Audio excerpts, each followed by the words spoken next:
1 Reis, capítulo 9. Depois de Salomão terminar a construção do templo do Eterno e do palácio real, realizando assim o seu desejo, o Eterno apareceu outra vez a Salomão, como tinha acontecido em Gibeon. O Eterno disse: Ouvi atentamente sua oração e suas súplicas fervorosas. Já santifiquei o templo que você construiu. O meu nome está firmado nele para sempre, e os meus olhos e meu coração estarão sobre ele para sempre. Quanto a você, se viver diante de mim como seu pai Davi, que tinha um coração puro e um procedimento correto, se agir conforme as minhas instruções, se respeitar as minhas orientações e a minha correção, eu mesmo vou garantir a sustentação do seu reinado sobre Israel. A mesma garantia que dei a seu pai Davi. Você sempre terá um descendente sobre o trono de Israel. Mas, se vocês, seus descendentes, me traírem e desprezarem as minhas instruções e a minha correção, e se associarem a deuses estranhos, prestando culto a eles e servindo-lhes, a garantia será suspensa.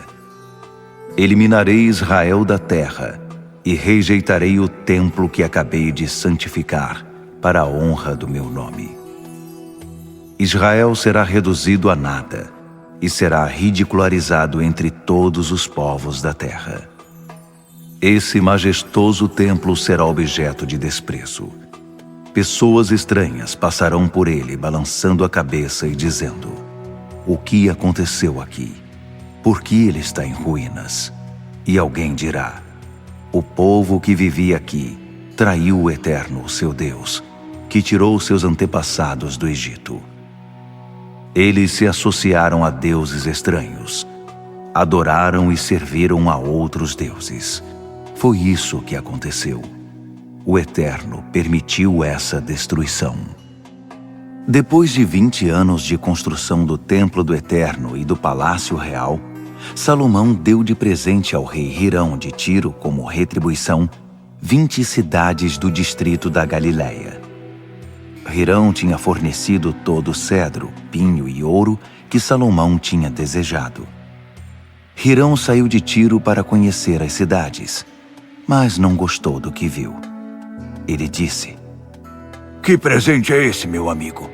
Que cidades mais inúteis! Até hoje o povo se refere assim àquelas cidades. Essa foi a única recompensa que Hirão recebeu de Salomão pelos 4.200 quilos de ouro que forneceu. Esse é o registro das realizações da força de trabalho de Salomão para construir o templo do Eterno, o seu palácio real, o sistema de defesa em Milo, os muros de Jerusalém e as cidades fortificadas de Hazor, Megido e Gézer. O faraó, rei do Egito, atacou, conquistou e incendiou Gézer e matou todos os moradores cananeus. Depois, deu a cidade como presente de casamento à sua filha, mulher de Salomão, e o rei de Israel a reconstruiu. Ele também construiu Bet-Horon Baixa, Baalate e Tadmor no deserto, cidades afastadas para servir de armazéns e aldeias para os cavalos e carros de guerra. Salomão construiu tudo o que desejou em Jerusalém, no Líbano e em qualquer lugar de sua escolha. Os remanescentes dos antigos habitantes da terra, os amorreus, os hititas, os ferezeus, os heveus, os jebuseus, ou seja, os não-israelitas, sobreviventes das guerras, Salomão arregimentou para trabalhos forçados. Até hoje, continuam fazendo isso.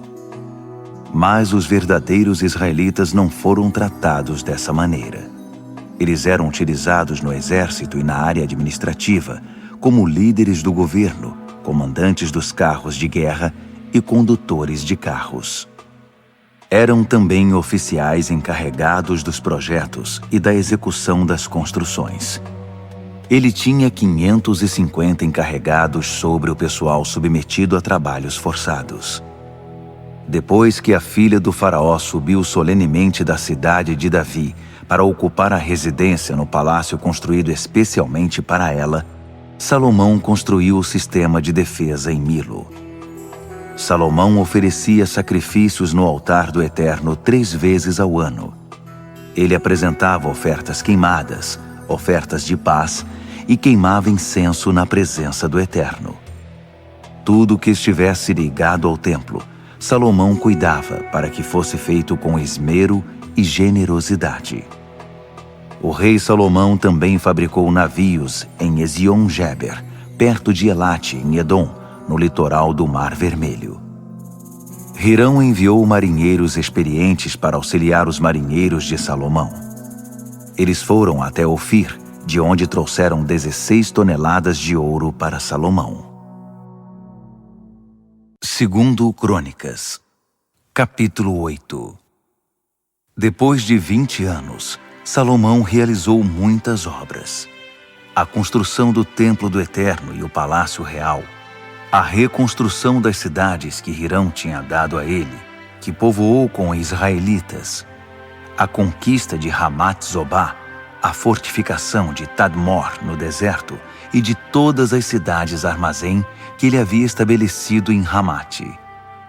A construção das cidades fortificadas de Bet-Horon Alta e Bet-Horon Baixa, com muros, portões e trancas. A construção de Baalate e das suas cidades armazém. A construção das cidades nas quais ficavam seus cavalos. Salomão era um construtor impulsivo e extravagante. Em Jerusalém e no Líbano, onde e quando desejasse, ele construía. Salomão reuniu o remanescente dos antigos moradores da terra, os hititas, os amorreus, os ferezeus, os heveus e os jebuseus, todos os não-israelitas, sobreviventes das guerras, e submeteu-os a trabalhos forçados. Continuam até hoje nesse trabalho. Mas os israelitas não eram tratados assim. Eram convocados para o exército e para a administração. Eram líderes do governo e comandantes de carros e de cavaleiros. Também eram encarregados dos projetos das construções de Salomão. Havia 250 supervisores responsáveis pelas equipes de trabalhos forçados. Salomão levou a filha do faraó da cidade de Davi para o palácio que ele construiu para ela, pois disse: "Minha mulher não pode morar na casa de Davi, o rei de Israel, porque o lugar em que a arca do Eterno esteve é sagrado." Depois Salomão apresentou ofertas queimadas ao Eterno sobre o altar que havia construído no pátio do templo. Ele seguiu as prescrições de Moisés para os sacrifícios, os sábados, as luas novas, as 3 festas anuais, as festas dos pães sem fermento, a Páscoa, das semanas, Pentecoste e das cabanas. Ele adotou a prática de seu pai Davi e formou grupos de sacerdotes para realizar o serviço da adoração. Designou os levitas para cuidar do louvor e para ajudar os sacerdotes nas tarefas diárias. Nomeou guardas para cada entrada, conforme a determinação de Davi, o homem de Deus. As instruções do rei aos sacerdotes e aos levitas foram seguidas à risca, até mesmo com respeito aos tesouros. Tudo o que Salomão resolveu fazer, desde a fundação do Templo do Eterno até o seu acabamento, foi concluído. Depois, Salomão foi para Ezion-Geber e Elate, no litoral de Edom. Hirão enviou a ele navios com marinheiros experientes. Os marinheiros de Salomão se uniram a eles e todos navegaram para Ofir, no leste da África. Ali carregaram 15.700 quilos de ouro e os trouxeram para o rei Salomão.